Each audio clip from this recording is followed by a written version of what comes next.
Childhood dreams can fade away as fast as the years. I remember when they were so promising, and with practice and hard work, so probable.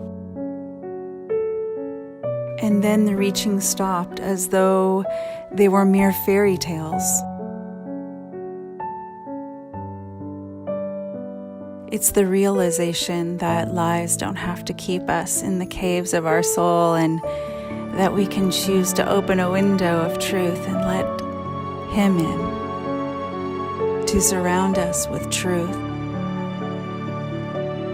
and take us higher to the mountain of His love, where He becomes our dance partner and His breath is our confidence, and His kiss makes us whole again.